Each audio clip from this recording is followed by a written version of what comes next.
Bonjour à toutes et à tous et bienvenue dans cette 19e vidéo de la série Symfony 6, vidéo sur laquelle on va regarder ensemble comment mettre en place une interface d'administration. Donc on va créer les quelques pages d'administration, ensuite vous les adapterez à votre contexte. Et donc on va regarder un petit peu comment on va pouvoir gérer tout ça. Donc on va reprendre notre projet e-commerce. Juste pour rappel, hein, j'utiliserai pas de bundle. Donc il y a un bundle qui est assez connu qui s'appelle EasyAdmin. Personnellement je ne l'utilise pas. On va utiliser directement nos mains pour coder directement l'interface d'administration. Donc à l'heure actuelle, si je suis sur mon site, voilà, c'est notre e-commerce, je suis connecté avec un compte admin, donc qui a le rôle admin, et donc je vais déjà commencer par faire une première chose, ça va être d'avoir une page qui répondra sur l'URL /admin, et donc là, vous voyez que je n'ai pas de route pour cette URL. Donc ce que je vais faire, je vais aller dans mes contrôleurs, donc dans la partie admin, je vais zoomer un tout petit peu, voilà, et donc dans cette partie admin, je vais créer un main controller. Donc je vais faire un nouveau fichier, main controller.php. Donc ça va être le main controller admin, donc je vais commencer mon PHP, je vais faire mon namespace, qui sera app controller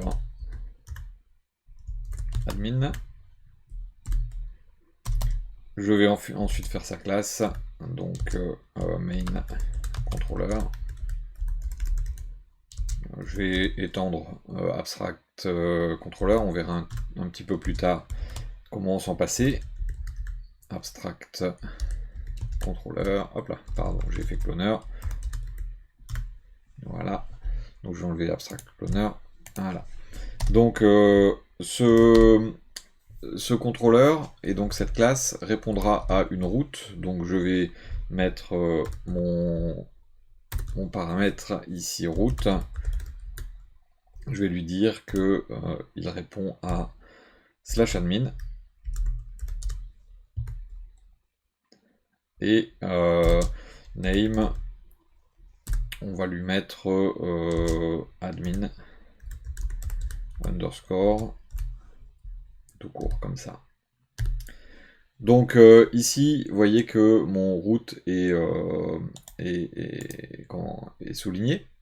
Je sais même pas si mon quick fix, donc il va me permettre ici de mettre ce que je souhaite au niveau de mon use. Donc c'est component routing annotation route qu'il faut mettre pour qu'il puisse comprendre ce paramètre route qui est là.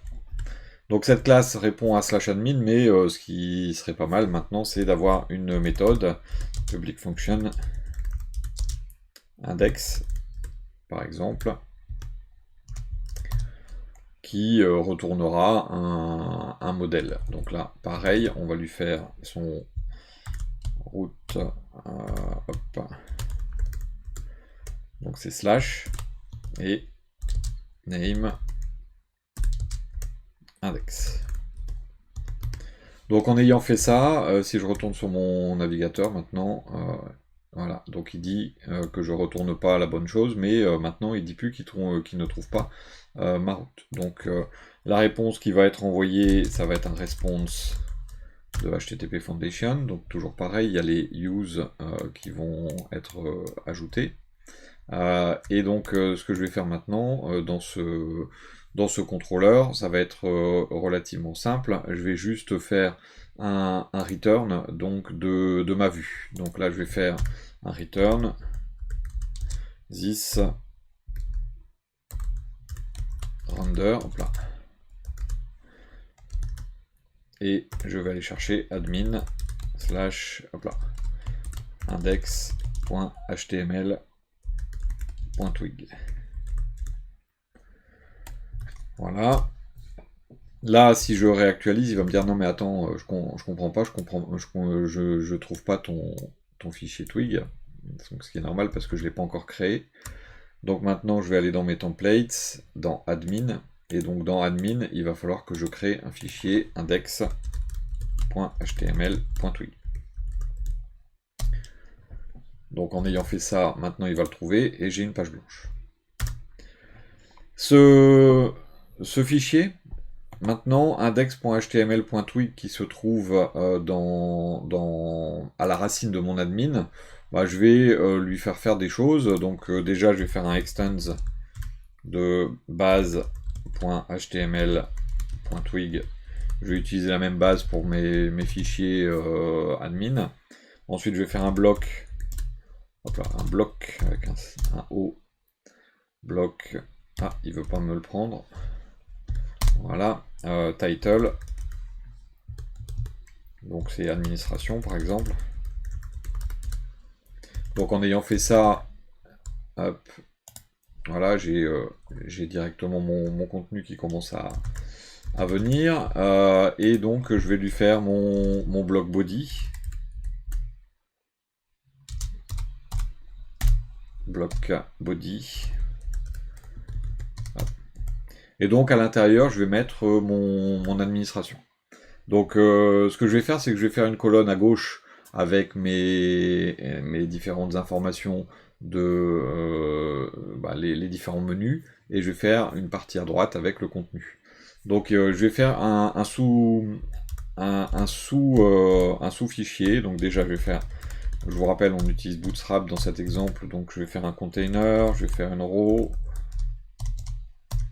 Ensuite je vais faire un e-side ou quoi que ce soit pour mon côté gauche, et je vais faire mon main. Donc là, je vais faire un include d'un fichier qui n'existe pas encore, que je vais mettre dans partials,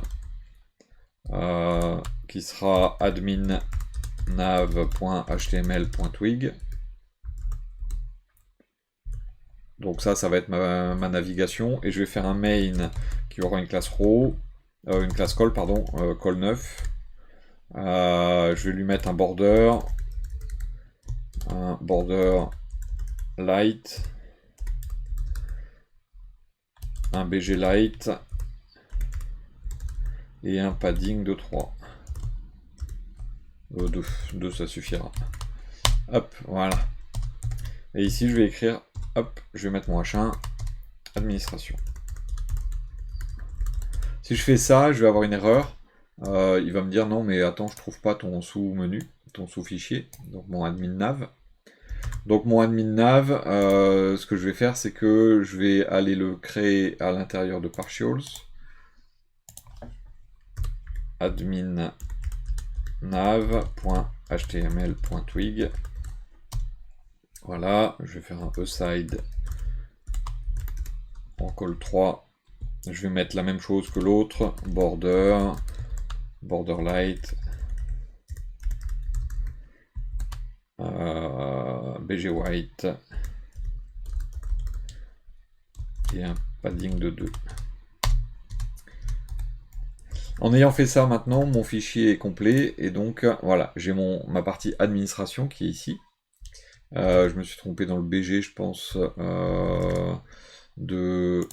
sur mon index, j'ai mis un BG light. Je vais mettre un BG white. Ça me fait ceci, voilà. Donc on voit un petit trait ici, hein, c'est les bordures, mais donc on a nos différentes parties qui sont là. Alors maintenant que j'ai fait ça, je vais aller faire mon partials, et donc mon aside, et je vais lui dire par exemple que je veux faire, je vais utiliser la balise article parce que c'est les éléments réutilisables, avec la classe card, et le margin bottom 3, et ça je vais faire ça 3 fois. Hop. Voilà, le premier article, il y aura une div card header. Ça c'est encore une fois des classes de Bootstrap, catégorie. Le deuxième, j'aurais pu, ce que je vais faire, c'est que je vais copier-coller après. Et donc il aura une div card body avec dedans des liens. Donc on va faire une balise P avec un A. Mon href, je verrai ce que ce sera, mais ça va être liste des catégories. Et par exemple, ajouter une catégorie.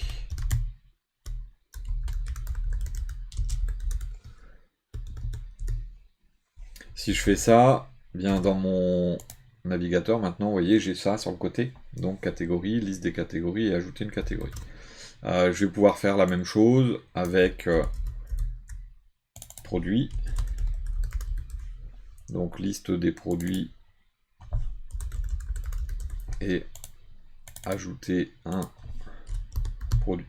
produit. Ça, par exemple, ajouter un produit, je l'ai déjà. Si je vais dans Product Controller, dans Admin, je vais avoir hop, cette route-là. Donc, Admin Products Add. Et donc, je vais pouvoir mettre ici pass admin underscore products add comme ceci. Alors là, cet espace-là, il me le marque. Voilà. Et donc là, ajouter un produit, par exemple, si tout va bien, il va me mettre, hop, ici. Si je clique ici, je vais avoir ma page ajouter un produit. Donc ça, les liens peuvent fonctionner directement. Alors ça c'est bien, mais il y a des choses que je vais pas forcément pouvoir faire tout de suite, comme par exemple la liste des produits ou la liste des catégories. J'ai pas encore les fichiers me permettant de le faire. Ajouter une catégorie, on le fera pas, mais c'est comme ajouter un produit. Vous avez vu précédemment comment faire les formulaires. Utilisateurs, et ça va être liste des utilisateurs. Et ajouter un utilisateur, je ne vais pas le faire parce que il n'y a pas besoin, c'est les utilisateurs qui s'inscrivent eux-mêmes. Donc voilà. Donc là j'ai mon menu sur le côté gauche avec la possibilité de mettre directement les différentes informations. Donc là, liste des catégories, j'aimerais bien pouvoir voir sur le côté, dans la zone droite ici, un tableau avec mes catégories. Donc comment est-ce que je vais faire ça? Déjà, ce qui pourrait être pas mal, avant même de pouvoir aller dans les sous-menus, c'est que ici dans le menu, en haut à droite, je vois apparaître un lien administration si je suis administrateur. Donc ça, c'est dans le fichier nav qu'on l'avait mis, donc dans les partials dans nav, j'avais ici if app.user, donc si j'ai un utilisateur qui est connecté. Donc là, j'ai encore la possibilité de faire une chose complémentaire, c'est de dire, bah, une fois que je sais qu'il est connecté, je peux vérifier s'il a un rôle. Et là, je vais par exemple lui dire si, donc if, hop, il veut pas me mettre le if, c'est bizarre ça. Ah voilà. If app.use, non pardon, is granted. Is granted, c'est une fonction qui va me permettre de vérifier s'il a un rôle particulier. Et donc, je vais lui dire rôle. Alors, le premier rôle qui aura accès à l'admin, ce sera rôle product admin. Donc, si il a le rôle product admin, dans ce cas-là, je vais lui mettre un lien en plus. Donc, je vais prendre un lien qui existe, je vais le copier-coller. Hop. Et donc là, je vais lui dire, non pas mon compte, mais administration. Donc déjà, rien qu'en ayant fait ça, si je vais sur mon navigateur, j'ai bien le lien administration qui apparaît. Une fois que j'ai fait ça, il faut que je mette le href. Et donc, il faut que je lui mette le pass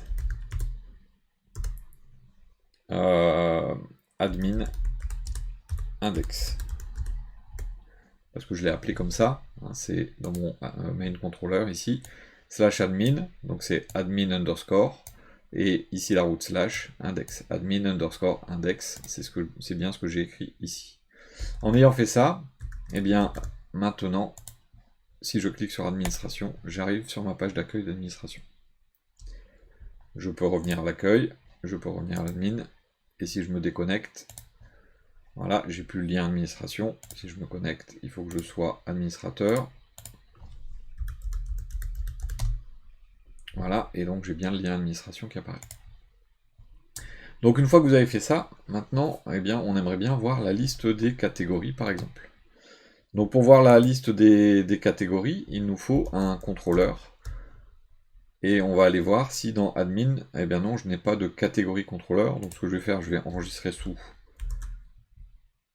mon main contrôleur et je vais l'appeler catégorie contrôleur. Hop, je renomme ici catégorie. Ça m'évite d'avoir à remettre tous les namespaces et autres. Et donc là, /admin/catégorie, admin underscore catégorie underscore. Voilà. Et donc dans ma méthode index, ce sera admin/catégorie /index.html. Donc là, maintenant, si je veux pointer mon lien liste des catégories vers cette route-là, donc cette route-ci, donc qui sera /admin/catégorie/, eh bien, pour ce faire, je vais aller dans mon admin nav et je vais lui donner dans liste des catégories, ici dans mon href, je vais reprendre un pass déjà existant. Hop. Et donc c'est admin catégorie index. Si je fais ça et que je vais actualiser ma page, mon lien liste des catégories va amener à une page d'erreur qui dira qu'il ne trouve pas le fichier Twig, mais il est bien allé sur l'URL que je lui ai demandé. Donc maintenant que j'ai fait ça, eh bien il faut que je fasse mon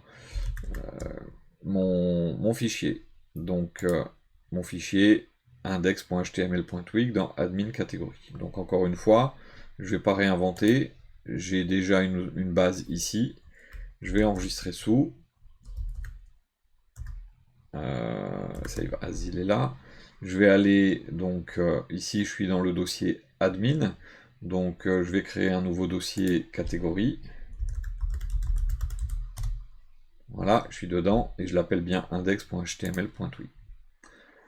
Maintenant je vais avoir ce qu'il me faut, donc si je reviens ici, j'actualise, j'ai bien mon fichier qui est chargé. Ceci étant, j'ai pas encore la totalité de ce que j'aimerais. Donc là, c'est donc au lieu d'administration, je vais marquer par exemple, je vais le faire aux deux endroits, hop, administration, non, ça va être liste des catégories.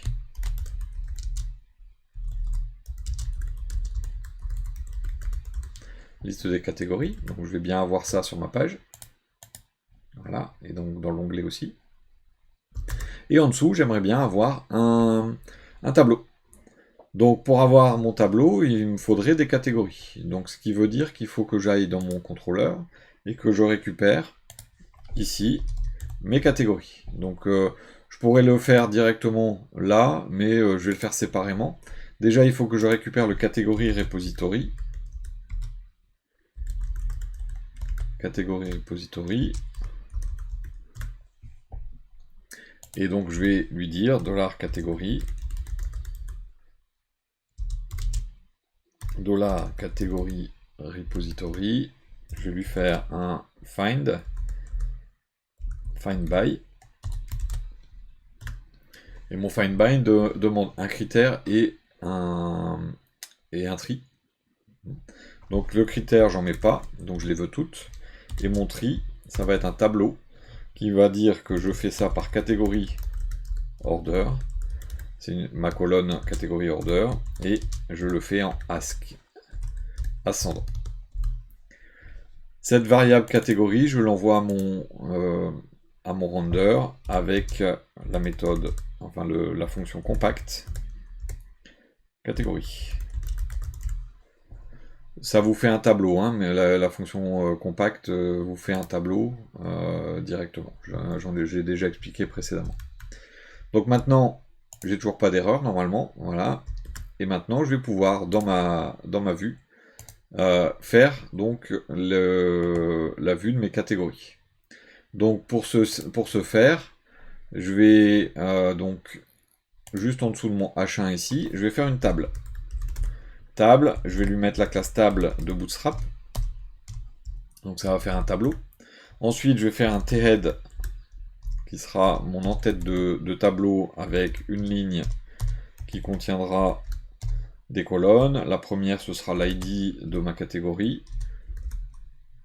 La deuxième, ce sera son nom. La troisième, ce sera son parent.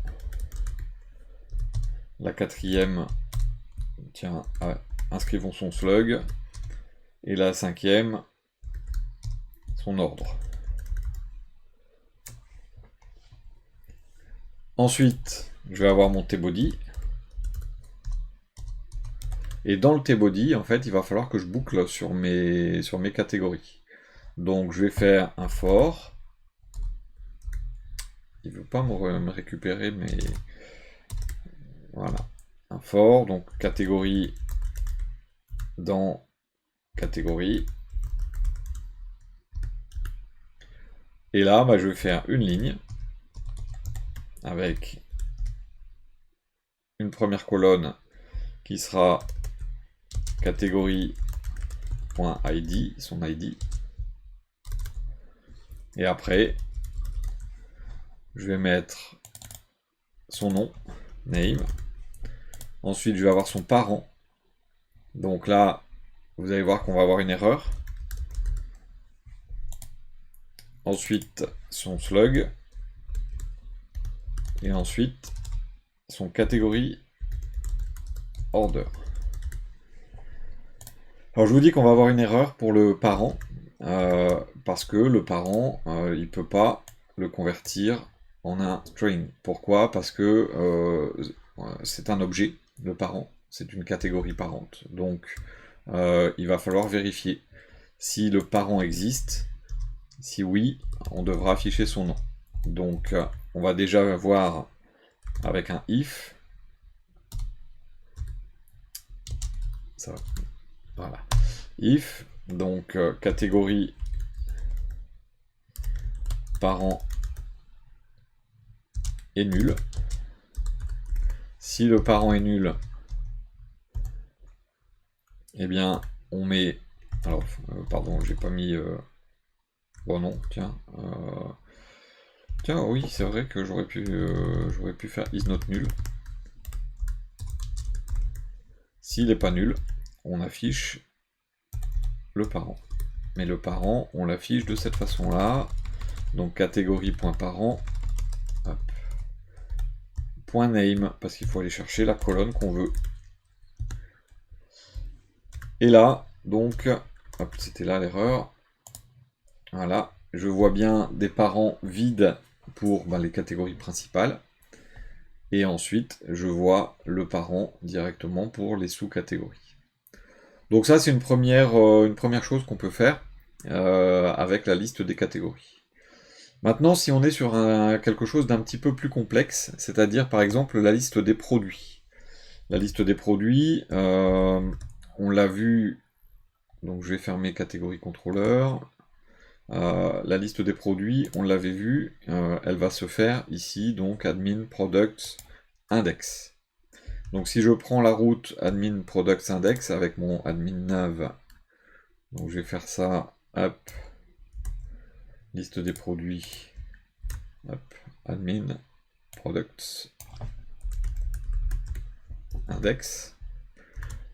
Donc si je vais sur ma liste des produits maintenant, ça fait administration des produits, c'est-à-dire qu'il y a une page, mais il n'y a rien de spécial dedans. Donc ce que je vais faire, c'est que je vais maintenant aller modifier ce fichier product index, qui est ici, et je vais le faire ressembler un petit peu à ce fichier, donc liste des catégories. Donc je ne vais pas m'embêter, je vais reprendre tout. Et donc on va adapter, donc liste des produits. Mais pour mes produits, je ne vais pas forcément avoir à mettre exactement les mêmes choses dedans au niveau de mes colonnes. Donc pour ce faire, je vais adapter mes différentes colonnes, donc administration des, liste des produits, pardon. Je vais avoir un ID, je vais mettre tiens, je vais mettre la photo, je vais mettre le nom, le prix. Je vais mettre également le stock. Et je vais afficher également la catégorie du produit. Et donc il n'y a pas d'ordre, mais on va faire des actions.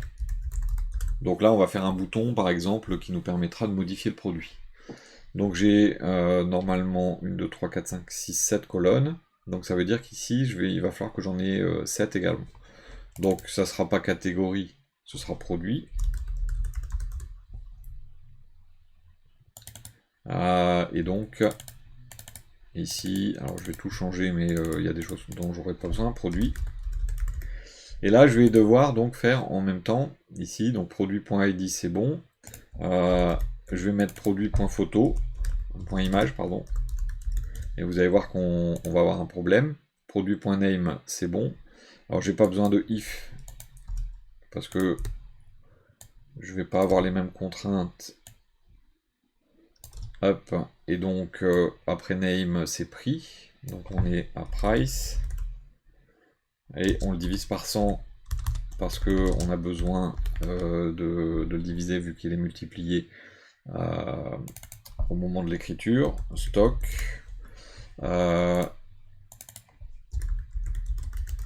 Point catégorise. Point name pour le nom de la catégorie. Et on va mettre un TD pour les actions. Et on verra après ce que ça va être. Donc là j'en ai 7. Mais donc si je regarde maintenant dans ma page, administration des produits, je vais avoir une erreur, il dit bah non, je connais pas produit. C'est normal, je ne suis pas allé dans mon contrôleur pour le modifier. Donc je vais aller dans mon Products Controller, et ici, il va falloir que je récupère tous mes produits. Donc je vais aller dans Products Repository,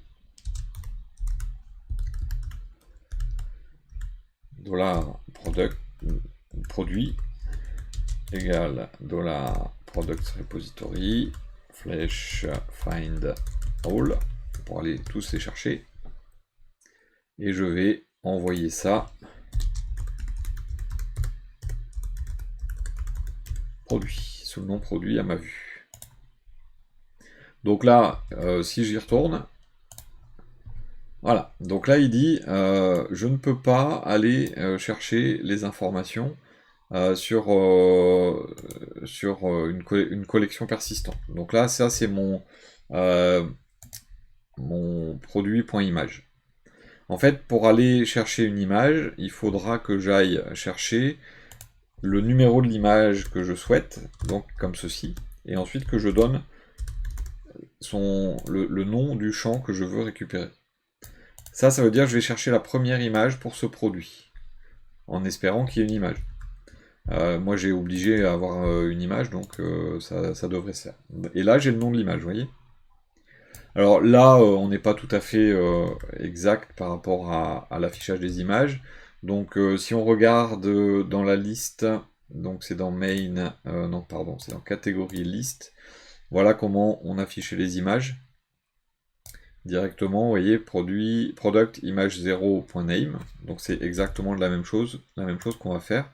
Donc là, je vais faire, hop, comme ceci. Alors, j'ai mis produit et pas product. Et donc là, je vais avoir mon image qui va apparaître à la place de...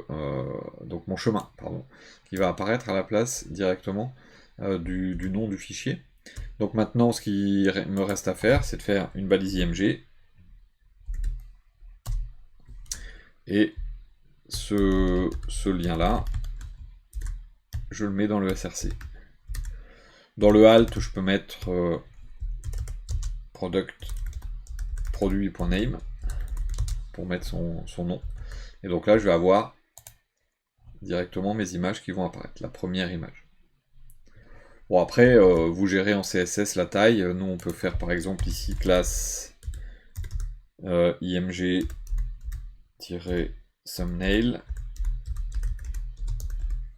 C'est une classe de Bootstrap pour la faire un peu plus petite. Elle est un peu plus grande d'ailleurs, parce qu'elle a eu juste un contour qui a été ajouté. Voilà, maintenant l'action qu'on pourrait éventuellement mettre en place juste au bout, ça va être par exemple de faire une balise A, son href, on va mettre un pass vers admin product edit. Donc c'est la route ici, édition, et cette route demande un ID. Et donc ce que je vais faire, c'est que pour mettre mon ID, je vais le passer derrière sous forme d'un objet ID produit point ID. Et là je vais par exemple mettre modifier. Donc ça va me faire un lien modifié qui va apparaître ici. Donc là par exemple ce sera écran 16 neuvième, c'est bien écran 16 neuvième. Ici c'est produit 1, c'est bien produit 1. Donc on va comme ça pouvoir modifier directement et donc on va pouvoir ajouter. Après il faut mettre en place les différentes choses. Alors si vous voulez faire un truc un peu plus sympa avec Bootstrap, classe égale btn success par exemple, et vous allez avoir un bouton, voilà, pour modifier. Donc une fois que vous avez fait ça, bien vous avez votre page de catégorie, votre page de produit. Maintenant les utilisateurs, on va pouvoir également, si on le souhaite, les mettre en faire un lien vers une page avec un peu dans le même style. Et donc pour les utilisateurs, par contre, on va avoir quelques petites choses complémentaires, comme par exemple la gestion des rôles. Donc je vais aller directement. Alors Product Controller, je peux le fermer. On va enlever nav. Index, donc je fais un peu de tri. Et donc là, ce qu'on va faire, c'est qu'on va aller dans Users Controller. Et donc on a déjà admin utilisateur, c'est admin users index. Donc pareil, je vais aller je vais aller dans mon admin nav, et donc c'est admin, je vais prendre ce href là, liste des utilisateurs, il est là, admin users index. Donc déjà si je fais ça, j'arrive bien sur l'administration des utilisateurs. On refait pareil, c'est-à-dire que je vais avoir le même principe, la boucle et ainsi de suite. Donc je vais faire un enregistré sous. Je vais aller dans admin users, je vais prendre index. Voilà. Et donc là, liste des utilisateurs. Qu'est-ce que je vais faire avec ces utilisateurs? Eh bien, il va falloir déjà que je boucle dessus. Donc sur mon users controller, il faut que j'aille chercher mes utilisateurs. Ça va être toujours de la même façon. Je vais prendre le users repository. Voilà, je vais faire un $users égale $users repository flèche find all. Bon, je pourrais faire un find by, et tiens, oui, je vais faire un find by. Je vais faire comme ceci, et je vais lui dire first name ask. Trier par ordre alphabétique sur le nom. Et donc je vais compacter users. Et donc en fait dans ma boucle, donc c'est toujours le même principe, je vais avoir une boucle à faire et je vais boucler sur users. Donc ID, je vais mettre le prénom, son nom, son email. Après je vais mettre ses rôles. Alors là, ils vont en avoir qu'un, mais ça va être des rôles différents. Est-ce qu'il est vérifié aussi? Et les actions. Donc, hop. Je vais tout remplacer. Voilà. Donc, user.id. Je vais mettre ici user.first name. Last name. Bon, je ne l'ai pas dit, mais ce sont les noms des propriétés directement dans l'entité. Ensuite, on a dit email. Ensuite, on va avoir rôle. Mais là, il risque d'y avoir un problème. Ensuite, is verified.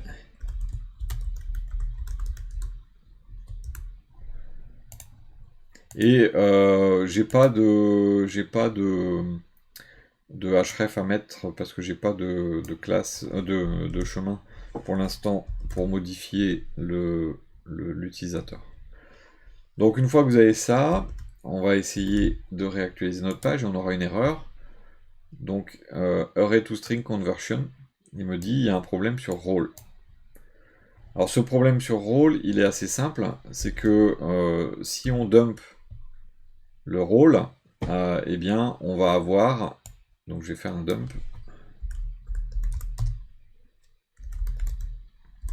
donc c'est user.role, on va avoir une info ici, vous voyez, lui il a 2 rôles, là il y en a un, et ainsi de suite, donc il y a des utilisateurs qui ont 2 rôles. Donc, étant donné qu'il y a 2 rôles, on peut pas les afficher directement. Il faut qu'on boucle. Donc, ce que je vais devoir faire, c'est boucler. Mais pour boucler et pour afficher, j'aimerais bien afficher non pas rôle admin et ainsi de suite comme c'est écrit là. J'aimerais bien ici écrire administrateur, membre et en bas ici admin produit. Donc pour faire ça, je vais devoir boucler et faire des conditions. Donc je vais faire un if. If, donc rôle. Donc c'est pardon, c'est pas if d'abord, c'est for. Voilà, ça c'est embêtant, je sais pas pourquoi il me fait ça. Il veut pas me. Bon, c'est bizarre. Il veut pas me faire mon for. Bon, c'est pas grave, on va le faire à la main. Hop. For role in user.role. Pour chaque rôle dans les rôles de l'utilisateur. Je vais faire un for. Et là, je vais faire un if. Donc je vais enlever un peu ça. Voilà. Là, je vais faire un if role underscore admin. Si le rôle c'est rôle admin, alors je vais faire un set d'une variable, ce sera le nom du rôle, et je vais l'appeler administrateur. Ensuite, je vais faire un else if. Si c'est pas rôle admin, je vais mettre rôle. Hop, et c'est rôle product admin.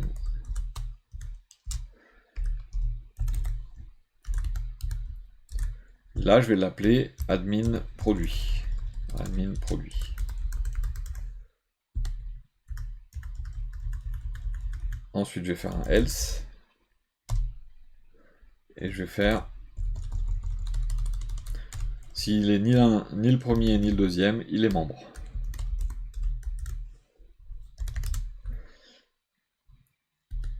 Donc là, je définis le nom. Et ce que je vais faire, c'est que je vais utiliser un badge de Bootstrap. Et donc, je vais utiliser une span avec la classe badge. Je vais mettre le badge secondary pour l'instant. Et je vais lui mettre à l'intérieur name. Ce sera un petit badge qui va m'afficher les rôles des utilisateurs directement. Alors là, il ne s'affiche pas. Alors pourquoi il ne s'affiche pas?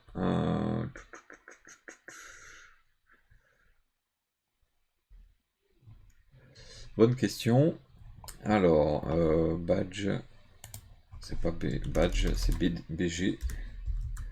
Parce que sinon, le texte se met en blanc et on le voit pas. Voilà. Donc là, j'ai bien administrateur membre, là j'ai membre, là j'ai admin produit et membre. Donc vous voyez que j'ai des badges pour chacun. Bon, ce qui pourrait être pas mal, c'est de changer la couleur. Donc je peux aussi m'amuser à faire un truc en plus, c'est de faire un color et de lui mettre un nom de couleur de Bootstrap. Donc par exemple administrateur, on va faire Danger, c'est du rouge. Ensuite, on va lui dire role product, c'est warning, c'est du orange. Et le membre, on va dire que c'est du success, c'est du vert.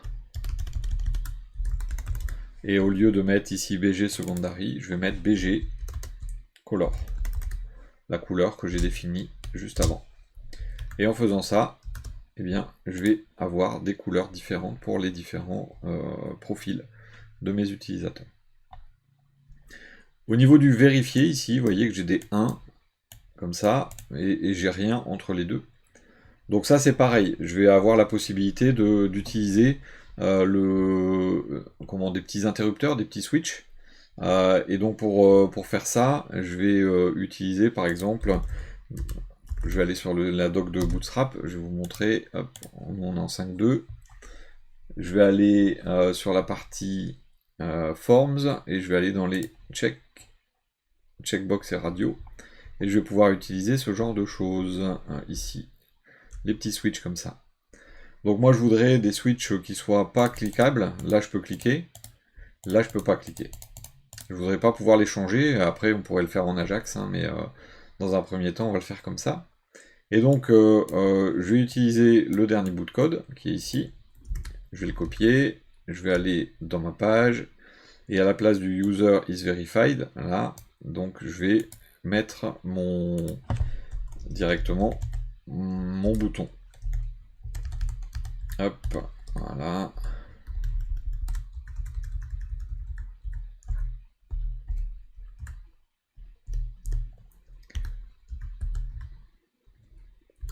On va y arriver. Voilà. Donc ce qu'il faut faire attention quand on réutilise comme ça du code de Bootstrap. Donc là j'ai checked et j'ai disabled. Et j'ai en plus un ID ici qui est donné. Donc là je vais l'appeler switch. Mais je vais y concaténer pour que l'ID soit unique, user.id. Ce qui fait que l'ID de mon switch sera systématiquement unique. Et je vais faire pareil dans le for. Bon, ça c'est un petit détail, mais c'est ce qui permet de lier le switch et sa case à cocher. Le label, je l'enlève parce que j'en ai pas besoin, j'ai pas besoin de texte. Par contre, le checked ici, ça va pas aller parce que si je le laisse comme ça, ils vont tous être checkés, même s'il y a un 1 ou un 0. Ça change pas du tout. Donc moi, ce que je dois faire, c'est qu'il affiche checked uniquement si mon user is verified. Donc là, je vais prendre, à la place de checked, je vais mettre mon user is verified, et je vais faire une ternaire. C'est-à-dire que si mon user est vérifié, alors j'écris checked, sinon j'écris rien. Donc ça, c'est une ternaire, et donc il mettra checked uniquement si mon user est vérifié, c'est-à-dire mon user est à 1. Et donc vous voyez que ici, j'ai bien 3 users qui sont à 1, les autres sont à 0.